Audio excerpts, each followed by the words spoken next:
तर मित्रांनो, आपण आजच्या या प्रकारामध्ये द ह्या उपपदाचा नियम शिकणार आहे। द हे निश्चित उपपद आहे। इंग्रजीमध्ये आपण त्याला डेफिनेट आर्टिकल बोलतो, परंतु यापूर्वी आपण अ आणि ॲन या उपपदांचा नियम शिकलेला आहे। माझी तुम्हाला विनंती आहे, जर समजा तुम्ही तो व्हिडिओ बघितला नसेल तर तुम्हाला तो व्हिडिओ बघायचा आहे, कारण आर्टिकलचा उपयोग करताना तुमचा गोंधळ होत आहे आणि तुमच्याकडे असं प्रॉपर टेक्निक नाही आहे। आर्टिकल्स कसे वापरायचे या ठिकाणी मी तुम्हाला द ह्या आर्टिकलचे खूप काही नियम दिलेले आहे, हे तुम्हाला स्टेप बाय स्टेप बघायचे आहेत। परंतु त्यापूर्वी माझी तुम्हाला विनंती आहे, जर समजा तुम्ही आमच्या YouTube चॅनलवर जर नवीन असाल तर आमच्या चॅनलच्या प्लेलिस्ट मध्ये जायचं आहे। Techniques of spoken English and grammar from VT Shinde's classes he playlist तुम्हाला सर्च करायची आहे आणि आमचे प्रत्येक व्हिडिओ तुम्हाला क्रमवारच बघायचे आहे। अगदी अशाच प्रकारे मित्रांनो, मी तुम्हाला 5 दिवसांचं एक शेड्यूल दिलेलं आहे। लाईव्ह क्लासरूमच्या माध्यमातून आम्ही विद्यार्थ्यांना कसं शिकवलेलं आहे हे तुम्हाला बघायचं आहे आणि अशाच प्रकारे तुम्हाला आमच्या या चॅनलवर विविध विषयांची प्लेलिस्ट सुद्धा भेटणार आहे। आमचा प्रत्येक व्हिडिओ तुम्हाला क्रमवारच बघायचा आहे आणि त्याचबरोबर माझी तुम्हाला विनंती आहे, जर समजा तुम्ही आमचा हा व्हिडिओ YouTube चॅनलवर जर बघत असाल तर आमचा चॅनल तुम्हाला सबस्क्राइब करायचा आहे। Press the bell icon to watch more and more videos and do watch this video till end. Wish you all the best.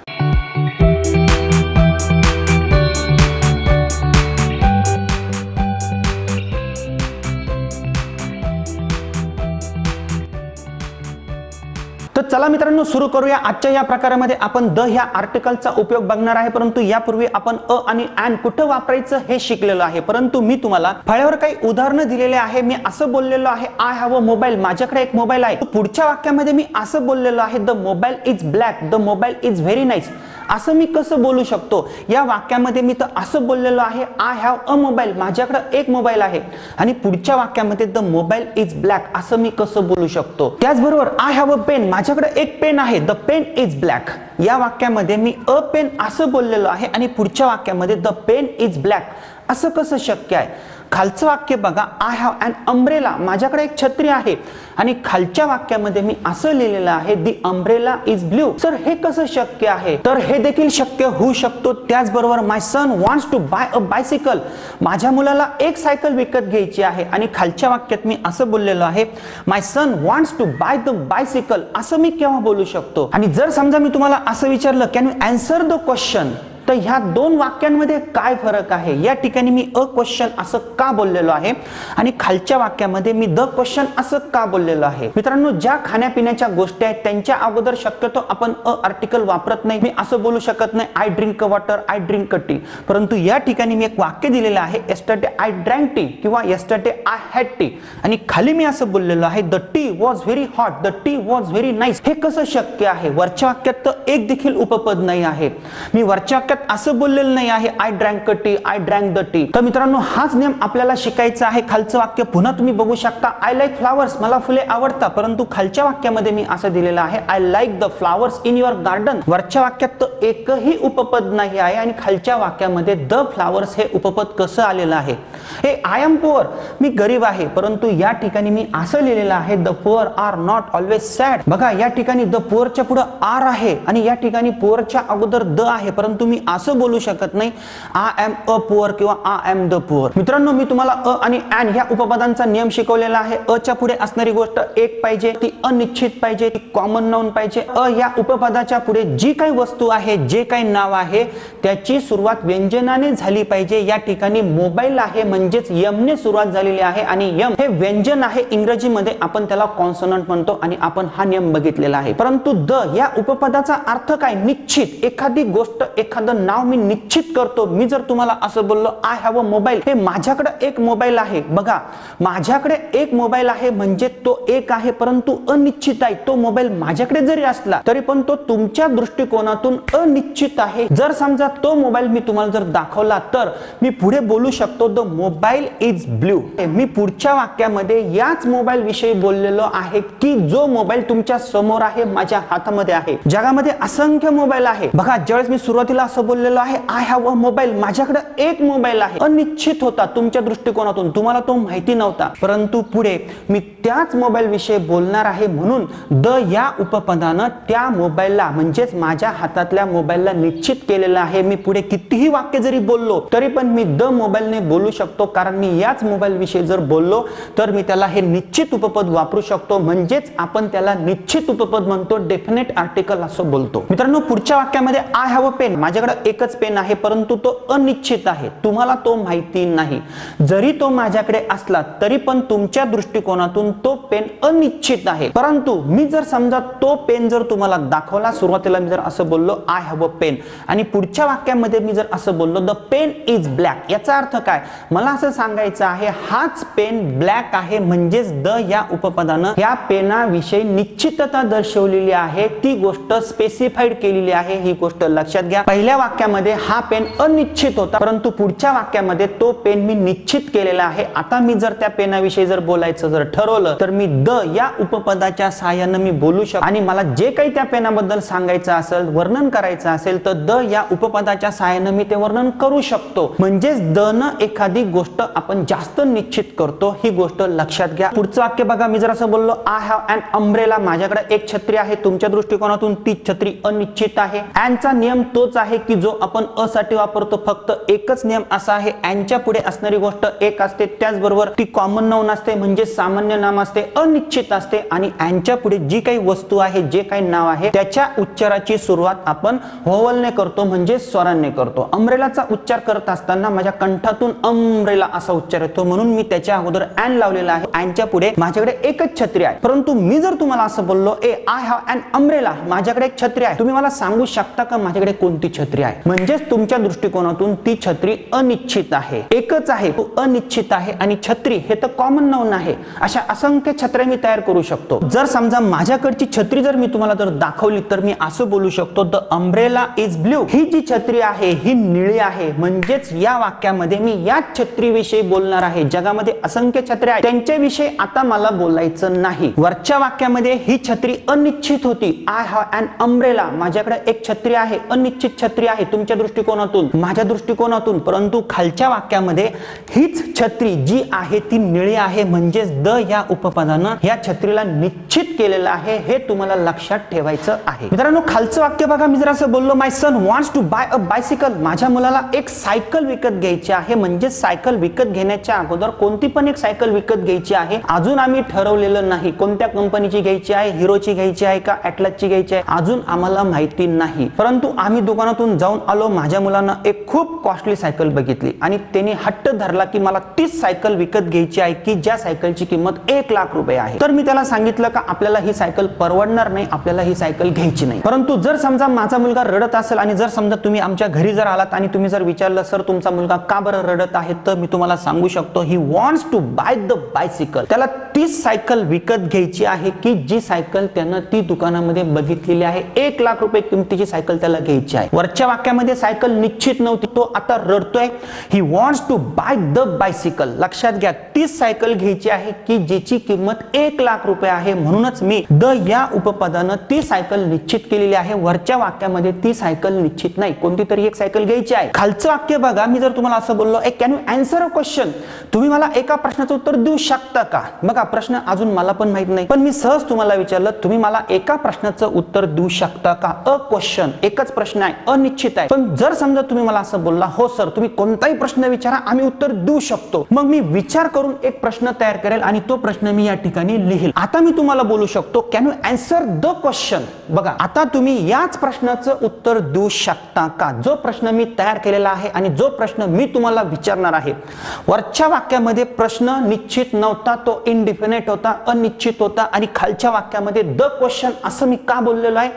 कारण याच प्रश्नाचं उत्तर तुम्ही देऊ शकता का? किती सोपी गोष्ट आहे बघा. म्हणजेच द या उपपदानं पुढची गोष्ट आपण जास्त निश्चित करतो. मित्रांनो पुढचं वाक्य बघा, मी जर असं बोललो yesterday I drank T, T काय आहे, वॉटर काय आहे, मटेरियल नाउन आहे, त्यांच्या अगोदर आपण शक्यतो उपपद वापरत नाही. मी असं बोलू शकत नाही I drank a T, I drank the T. परंतु मी केव्हा बोलू शकतो? मी जर पुढच्या वाक्यात जर असं बोललो the T was very tasty, the T was very hot. आता मी काय करतोय, काल जो मी चहा पिलेला आहे त्याच चहा विषयी मी बोलतो आहे. काल जो मी चहा पिला, पहिल्या वाक्यामध्ये मी उपपद वापरलं नाही. काल मी चहा पिला त्याच्यामध्ये अनिश्चितता होती, परंतु खालच्या वाक्यामध्ये मी त्याच चहा विषयी बोलत आहे की जो मी काल पिलेला होता. म्हणूनच मी टीच्या अगोदर द हे उपपद पुढच्या वाक्यामध्ये वापरू शकतो. ही गोष्ट लक्षात घ्या. खालचं वाक्य बघा, आय लाईक फ्लावर्स, मला फुले आवडतात. मी उपपद वापरलेलं नाही. खालच्या वाक्यामध्ये मी असं बोललेलं आहे I like the flowers in your garden. मला असं बोलायचं आहे फुलं तर खूप आहे, परंतु खालचं वाक्य काय सांगतं की तुमच्या बागेतले जे फुलं आहेत तेच फुलं मला आवडतात.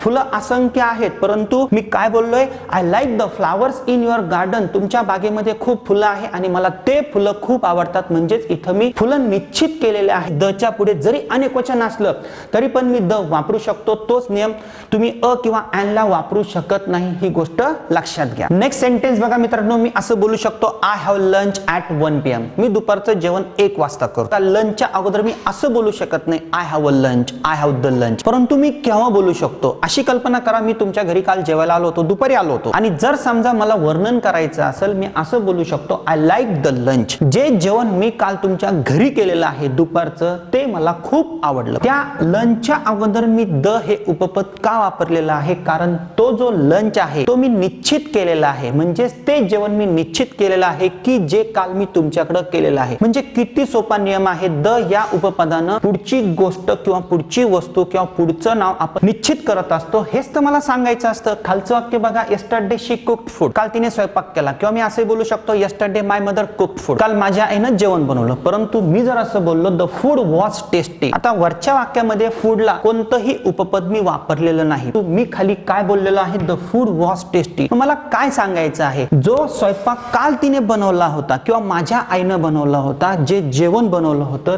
ते जेवण खूप चवदार होतं. म्हणजेच मी त्या जेवणाविषयी बोलतो. ते जेवण मी स्पेसिफाईड केलेलं आहे, निश्चित केलेलं आहे. म्हणूनच आपण तेथे द हे आर्टिकल वापरू शकतो. खालचं वाक्य बघा, आय एम पुअर. मी गरीब आहे. आता गरीब काय आहे, विशेषण आहे. नामाबद्दल विशेष माहिती सांगणाऱ्या शब्दाला विशेषण म्हणता. मी आहे परंतु कसा आहे, गरीब आहे. खाली बघा, ही इज रिच. तो श्रीमंत आहे. परंतु मी असं बोलू शकत नाही, आय एम अ पुअर. कारण पुअर हे काही कॉमन नाउन नाही आहे, हे विशेषण आहे. त्याचं अनेक वचन होत नाही. पुढचं वाक्य मी कसं बनवलेलं आहे, the poor are not always sad. सर्व गरीब लोक हे नेहमीच दुःखी नसतात. आणि खालचं वाक्य मी असं लिहिलेलं आहे, the rich are not always happy. श्रीमंत लोक हे नेहमीच आनंदी नसतात. आता बघा, या ठिकाणी नामाबद्दल विशेष माहिती सांगणाऱ्या शब्दाला विशेषण म्हणता. मी आहे परंतु कसा आहे, गरीब आहे. या ठिकाणी हे विशेषण आहे. तो या ठिकाणी हे गरीब लोक कोण आहे, द च्या पुढे हे जे गरीब लोक आहे, हे गरीब लोक माझ्या गावातले असतील, माझ्या शहरातले असतील, माझ्या राज्यातले असतील, माझ्या देशातले असतील किंवा या जगातले असतील. ह्या जगातल्या गरीब लोकांविषयी मी बोलतोय. म्हणूनच द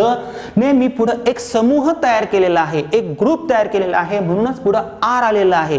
म्हणजेच माझ्या लक्षात एक गोष्ट आली, जर समजा द च्या पुढे एखादं मी जर नाव जर ठेवत असलो तर त्या नावाचा एक समूह देखील तयार होऊ शकतो. त्याचबरोबर खालच्या वाक्यामध्ये ही इज रिच, तो श्रीमंत आहे. तो एकटाच आहे परंतु तो श्रीमंत आहे. खालच्या वाक्यामध्ये द रिच असं मी बोललेलो आहे. म्हणजेच द या उपपदानं श्रीमंत लोकांचा एक ग्रुप केलेला आहे. आणि काय सांगायचं आहे का, श्रीमंत लोक हे नेहमीच आनंदी नसतात. म्हणजे श्रीमंत लोक कोणते हो, सगळीकडचे श्रीमंत लोक, तुमच्या गावातले असतील, शहरातले असतील, राज्यातले असतील, देशातले असतील. म्हणजेच मी ह्या सर्व श्रीमंत लोकांविषयी बोलतोय की जे श्रीमंत लोक या जगामध्ये आहे. म्हणजेच द या उपपदानं मी एक ग्रुप तयार करू शकतो. खालचं वाक्य बघा, आय एम द फर्स्ट. मी पहिला आहे. आता द फर्स्ट का बरं आलं, कारण फर्स्ट हे ऑर्डिनल आहे.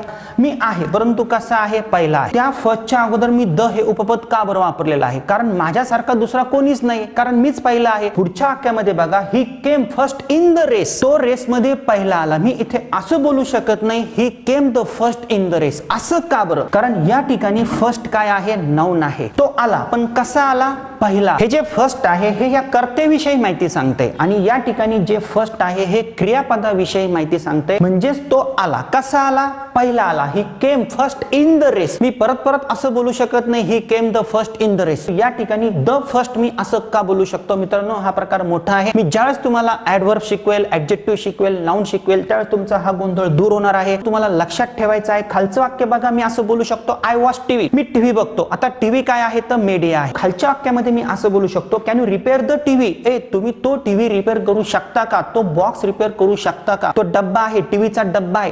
या ठिकाणी ती एक वस्तू आहे आणि वरच्या वाक्यामध्ये ती एक मीडिया आहे. म्हणूनच या ठिकाणी मी कोणतंही उपपद वापरलेलं नाही. खालच्या वाक्यामध्ये मी काय बोललेलो आहे, can you repair the TV. म्हणजे तो बॉक्स आहे, तो तू रिपेअर करू शकतो का. तर लक्षात घ्या, असे देखील वाक्य तयार होऊ शकतात. मित्रांनो, पुढचं उदाहरण बघा, we live next door to the Shindes. To the Shindes मी असं बोललेलं आहे. जर माझं माझं नाव राहुल असेल तर मी असं नाही बोलू शकत आय एम अ राहुल किंवा आय एम द राहुल. माझं आडनाव जर शिंदे असेल तर मी असं नाही बोलू शकत आय एम द शिंदे. परंतु या ठिकाणी मी काय बोललेलो आहे, we live next door to the Shindes. हे कसं शक्य आहे? मी तुम्हाला एक उदाहरण देतो. समजा तुम्हाला माझ्या घरी यायचं असेल आणि जर समजा तुम्ही मला पत्ता विचारला, सर तुम्ही कुठे राहता, आणि आमच्या इथे एक चौधरीची फॅमिली राहते, तिला सर्वजण ओळखतात, मोठी फॅमिली आहे, मग मी तुम्हाला असं सांगेल we live next door to the Chaudharys. म्हणजेच मी काय केलेलं आहे, चौधरीच्या फॅमिलीच्या अगोदर मी द हे उपपद वापरलेलं आहे. म्हणजेच एक मी समूह तयार केलेला आहे. या सिच्युएशनला मी द हे उपपद वापरू शकतो. परंतु तुम्हाला नावांच्या अगोदर बोलताना जसं आय एम द शिंदे असं तुम्ही बोलू शकत नाही, आय एम अ राहुल असं तुम्ही बोलू शकत नाही. पुढचं उदाहरण बघण्याच्या अगोदर मित्रांनो मी तुम्हाला एक गोष्ट सांगतो का इंग्रजी ही आपली मातृभाषा नाही, ही भाषा आपण तयार केलेली नाही. हे उदाहरण बघा, India is very big country. Bharat हा खूप मोठा देश आहे. मी असं बोलू शकत नाही the India is very big country किंवा the India is very big country. परंतु मी असं बोलू शकतो the USA is developed country. United States of America हे विकसित राष्ट्र आहे. आता असं मी का बरं बोलू शकतो? कारण ज्यांनी कोणी भाषा बनवलेली आहे त्यांनी तो नियम केलेला आहे. आम्ही भरपूर प्रदेश एकत्र करून आमचं एक संघ राष्ट्र तयार केलेलं आहे. आम्ही विकसित आहोत म्हणूनच आमच्या अगोदर तुम्ही द लावा. आता तुम्हीच मला सांगा हा नियम तुम्हाला मान्य आहे का? मी या अगोदरच तुम्हाला सांगितलेलं आहे की इंग्रजी ही आपली मातृभाषा नाही. त्यांनी जे काही नियम तयार केले असतील त्या नियमांप्रमाणे आपल्याला चालावं लागतं. मित्रांनो अजून आपण द या उपपदाचे नियम बघणार आहोत. परंतु आतापर्यंत आपण जे नियम बघितले ना त्या नियमांमधून तुम्हाला काय समजलं हे मला थोडक्यात सारांश मी तुम्हाला सांगू शकतो. द या उपपदानं मी ती गोष्ट किंवा ते नाव जास्त निश्चित करू शकतो, त्याबद्दल मी बोलू शकतो. त्याचबरोबर कोणत्याही एक वचनी आणि अनेक वचनी नावाच्या अगोदर मी द वापरू शकतो. अ आणि एन सारखा नियम नाही आहे. अ च्या पुढे असणारी गोष्ट एकच पाहिजे, ती अनिश्चित पाहिजे, असा काही नियम द या उपपदाला लागू पडत नाही. त्याचबरोबर इथे बघा ॲन अम्ब्रेला आहे आणि या ठिकाणी दी अम्ब्रेला आहे. मी असं का बरं बोललेलो आहे? एक गोष्ट लक्षात घ्या, द या उपपदाला स्वरांचा किंवा व्यंजनांच्या उच्चाराचा देखील काही फरक पडत नाही. त्याचबरोबर कोणत्याही खाण्यापिण्याच्या गोष्टीला आपण द हे उपपद लावू शकत नाही. परंतु ती गोष्ट निश्चित करताना मी तेथे द हे उपपद वापरू शकतो. या ठिकाणी अजून एक महत्त्वाचा नियम मी तुम्हाला सांगितलेला आहे. द या उपपदाच्या सहाय्याने मी एखादा ग्रुप तयार करू शकतो, एखादा समूह तयार करू शकतो, एखादी प्रजाती तयार करू शकतो. आणि त्याचबरोबर असे काही नियम आहेत की जे नियम आपल्याला देखील मान्य नाही. परंतु इंग्रजी आपली मातृभाषा नाही म्हणूनच आपल्याला जी भाषा आपली नाही, जी भाषा दुसऱ्यांनी तयार केलेली आहे त्यांच्या नियमांप्रमाणे चालावं लागतं. त्याचबरोबर भरपूर वेळा तुमचा गोंधळ होतो, सर द म्हणायचं का दी म्हणायचं? अतिशय साधा आणि सोपा नियम आहे. या ठिकाणी मी द बेस्ट असं बोलू शकतो, परंतु दी अर्थ मी असं बोलू शकतो. द केव्हा बोलायचं, दी केव्हा बोलायचं? या ठिकाणी मी द मोबाईल असं बोलतो, या ठिकाणी मी दी अम्ब्रेला असं बोलतो. असं का? एकदम सोपा नियम आहे बघा. द च्या पुढे एखादं नाव असेल, एखादी वस्तू असेल आणि त्याची सुरुवात जर व्यंजनाने होत असेल तर तुम्ही द बोला. द बेस्ट बघा, बी काय आहे? बी हे व्यंजन आहे. ज्यावेळेस मी बी बोलतो त्यावेळेस माझे दोन्ही होठ मी एकमेकांवर ठेवतो, म्हणजेच ते व्यंजन आहे, कॉन्सनंट आहे. परंतु खाली बघा मी दी अर्थ असं बोललेलो आहे. आता ई काय आहे? तर ई हा स्वर आहे, म्हणूनच मी दी अर्थ असं बोलू शकतो. या ठिकाणी मी दी अम्ब्रेला असं बोललेलो आहे, मी द अम्ब्रेला असं मी बोललेलो नाही. या नियमांचा तुम्ही जास्त विचार नाही केला तरी चालेल. या ठिकाणी मी एक चार्ट तयार केलेला आहे. त्यानंतर आपण द कोणत्या वस्तूंच्या अगोदर वापरावंच लागतं हे शिकणार आहे. या चार्टकडे पुन्हा लक्ष द्या. द या उपपदानं मी ती गोष्ट जास्त निश्चित करू शकतो. त्याला स्वरांचा आणि व्यंजनांचा काहीही फरक पडत नाही. म्हणजे नो व्होवल्स नो कॉन्सनंट्स असा काही हार्ड अँड फास्ट रूल नाही आहे. बरोबर एक वचन किंवा अनेक वचन हा सुद्धा नियम द या उपपदाला लागू पडत नाही. तर द या उपपदानं मी एखादा ग्रुप तयार करू शकतो. द केव्हा म्हणायचं, दी केव्हा म्हणायचं? तर द च्या पुढे जी वस्तू आहे किंवा जे नाव आहे त्याची सुरुवात जर व्यंजनाने होत असेल तर द बोला आणि जर स्वराने होत असेल तर दी बोला. उदाहरण मी या ठिकाणी दिलेलं आहे. मी द स्कूल बोलणार का दी स्कूल बोलणार? या ठिकाणी मी द स्कूल बोलू शकतो कारण यस काय आहे? हे व्यंजन आहे, कॉन्सनंट आहे. परंतु मी दी ओल्ड स्कूल असं बोलू शकतो. दी च्या पुढे काय आहे? ओल्ड आहे. ओ ची सुरुवात ही स्वराने होते, म्हणूनच मी दी ओल्ड स्कूल असं बोलू शकतो. म्हणजेच काउंटेबल, अनकाउंटेबल नाउनचा देखील द या उपपदाला फरक पडत नाही. द कोणत्या वस्तूंच्या नावाच्या अगोदर आपण घेतलंच पाहिजे किंवा लावलंच पाहिजे हा देखील नियम आपल्याला आता यापुढे शिकायचा आहे. तर मित्रांनो, द हे उपपद आपल्याला कोणत्या गोष्टींच्या अगोदर किंवा कोणत्या नावांच्या अगोदर घ्यायचंच असतं हे शिकण्याच्या अगोदर एक गोष्ट लक्षात घ्या. जर समजा तुम्ही आमचा हा व्हिडिओ जर YouTube चॅनलवर जर बघत असाल तर आमच्या चॅनलच्या प्लेलिस्ट मध्ये जा आणि ज्यावेळेस तुम्ही आमच्या चॅनलच्या प्लेलिस्ट मध्ये जा त्यावेळेस तुम्हाला तेथे एक प्लेलिस्ट सापडेल. 5 दिवसांचं एक शेड्यूल आहे. लाईव्ह क्लासरूमच्या माध्यमातून आम्ही विद्यार्थ्यांना अतिशय सुंदर टेक्निक्स देतो. तुम्हाला सिक्वेन्स वाईज आणि डे वाईज प्रॅक्टिस जर आमचा संपूर्ण कोर्स जर परचेस करायचा असेल तर तुम्ही तो परचेस करू शकता. 60 ते 90 दिवसांचा कोर्स आहे. पेन ड्राईव्ह व्हर्जन किंवा आमच्या ऍप मध्ये देखील उपलब्ध आहे. या संदर्भात माहिती आपण या व्हिडिओच्या नंतर तर बघणारच.